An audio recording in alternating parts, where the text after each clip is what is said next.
प्यारे विद्यार्थियों, सादर नमस्कार। आज हम आपके लिए लेकर आए हैं कक्षा 3 से कक्षा 8 तक की परीक्षा में आने वाले महत्वपूर्ण श्लोक।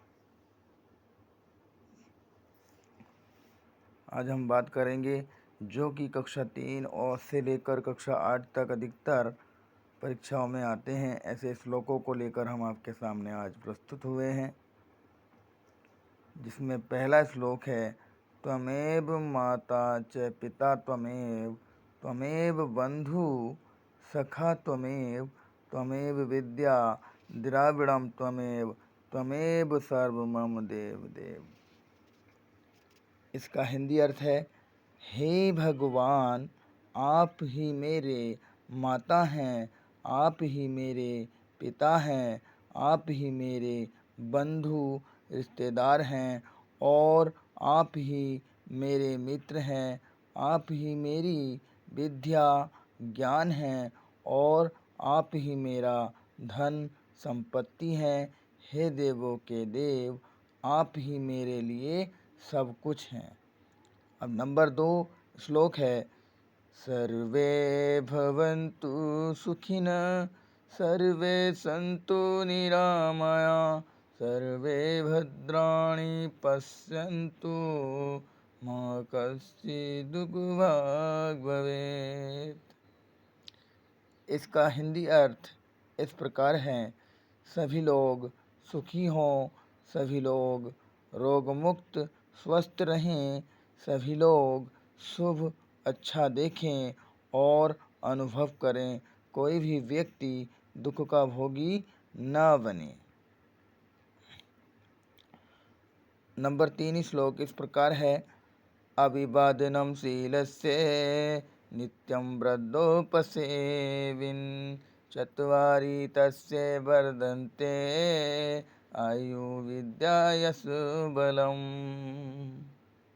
एक बार फिर पुनः श्लोक को पढ़ेंगे, अभिवादनं शीलस्य नित्यं वृद्धोपसेविन्, चत्वारि तस्य वर्धन्ते आयु विद्या यशोबलम्।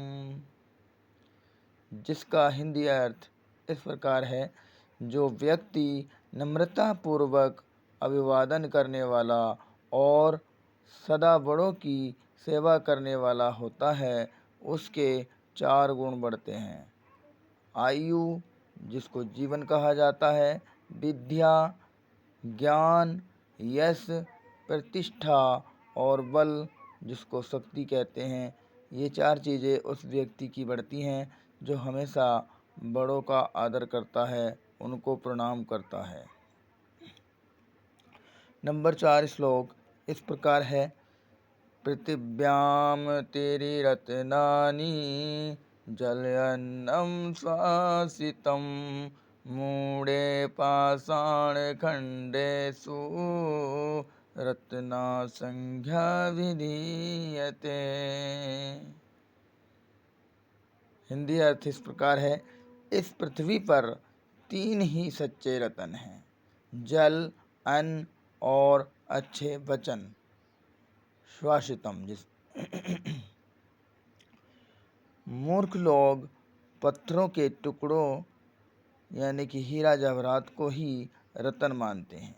पत्थर का टुकड़ा यहाँ पर हीरा जवाहरात सोना चांदी को कहा गया है। नंबर 5वां श्लोक है, सत्येन धार्यते पृथ्वी, सत्येन तपते रवि, सत्येन वाति वायुश्च, सर्वसत्ये प्रतिष्ठितम्। सत्य सच्चाई से ही पृथ्वी धारण की जाती है। सत्य से ही सूर्य तपता है यानी कि प्रकाश देता है, सत्य से ही वायु चलती है और यह संपूर्ण संसार सत्य पर ही आधारित है। नंबर 6 श्लोक, न चोरहर्यं न च राजहर्यं, न भ्रातभोज्यं न च भारकारी। विकृत वर्धत एव नित्यं विद्याधनं सर्वधनं प्रधानम।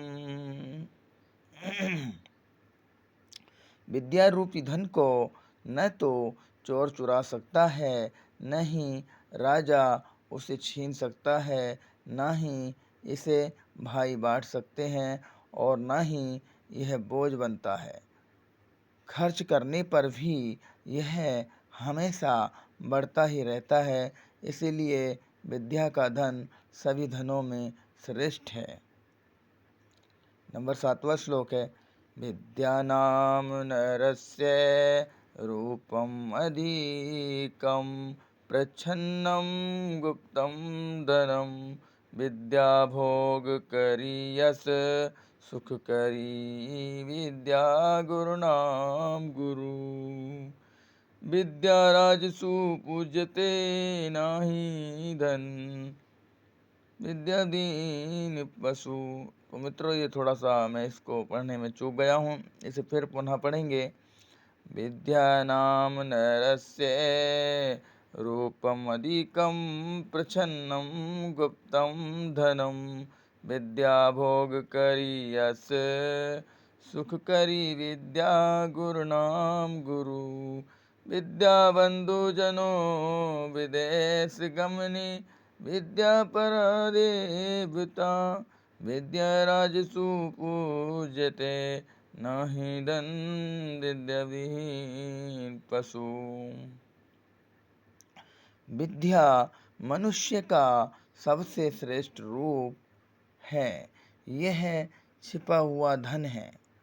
विद्या भोग सुख देने वाली, यश देने वाली और सुख देने वाली है। विद्या गुरुओं की भी गुरु है। विद्या विदेश में मित्र के समान होती है। विद्या ही सर्वोच्च देवता है। राजाओं के बीच भी विद्या का सम्मान है, धन का नहीं। विद्या के बिना मनुष्य पशु के समान होता है। 8वां श्लोक आता है, अयम निजम प्रवति गणना लघु चेत साम उदार चरिता नाम वसुदेव कुटुंबकम।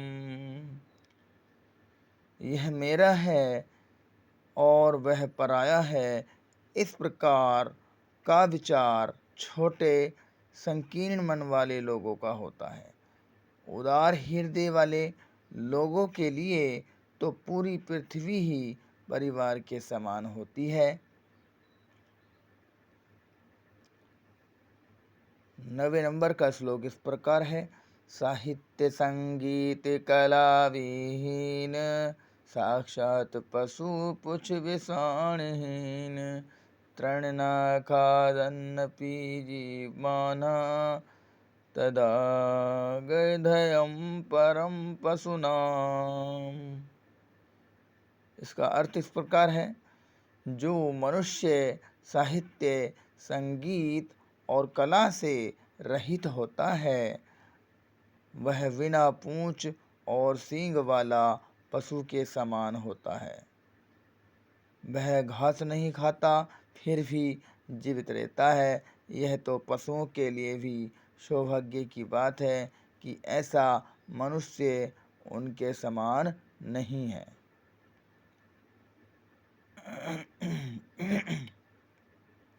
10वें नंबर का श्लोक आ जाता है, काकचेष्टावको ध्यानं स्वानिद्रा तथैव च अल्पहारी गृहत्यागी विद्यार्थी पंचलक्षणम।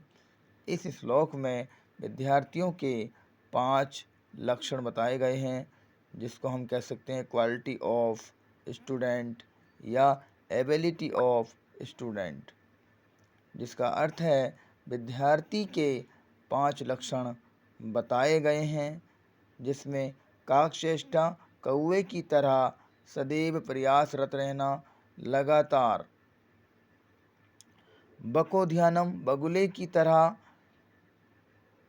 एकाग्रचित ध्यान लगाने वाला होना चाहिए। श्वान निद्रा कुत्ते की तरह हल्की नींद या सतर्क रहने वाला होना चाहिए। अल्पाहारी कम भोजन करने वाला विद्यार्थी को होना चाहिए। गृह त्यागी घर के मोह माया से दूर रहकर अध्ययन में लगे रहना चाहिए। अर्थात एक आदर्श विद्यार्थी में ये 5 गुण होने चाहिए, तब विद्यार्थी अपने जीवन में सफल बन सकता है। 11वां श्लोक है, उद्मेन्हि सिद्ध्यन्ति कार्याणि न मनोरथे नाहि सुप्तस्य सिंहस्य प्रविशन्ति मुखे मृगा। अर्थ है, कार्य केवल इच्छा सोचने से पूरे नहीं होते, बल्कि परिश्रम मेहनत से ही सफल होते हैं। जैसे सोए हुए सिंह के मुंह में हिरण स्वयं नहीं आता, वैसे ही बिना प्रयास के सफलता नहीं मिलती। 12 नंबर का श्लोक आपने सुना होगा, येषां न विद्या न तपो न दानं ज्ञानं न शीलं न गुणो न धर्मं ते मृत्युलोके भूमिभारभूता मनुष्यरूपेण मृगाश्चरन्ति। इसका अर्थ है, जिस मनुष्य के पास न विद्या है, न तप, परिश्रम, संयम, न दान, न ज्ञान, न अच्छा स्वभाव, न गुण और न धर्म, ऐसे लोग इस पृथ्वी पर बोझ के समान हैं और मनुष्य रूप में पशु की तरह जीवन को व्यतीत करते हैं। मुझे आशा है कि हमारी वीडियोस आपको पसंद आ रहे होंगे। हमारे चैनल को सब्सक्राइब करें और आगे सपोर्ट करें ताकि हम और भी बेहतर प्रदर्शन करें आपके लिए। धन्यवाद।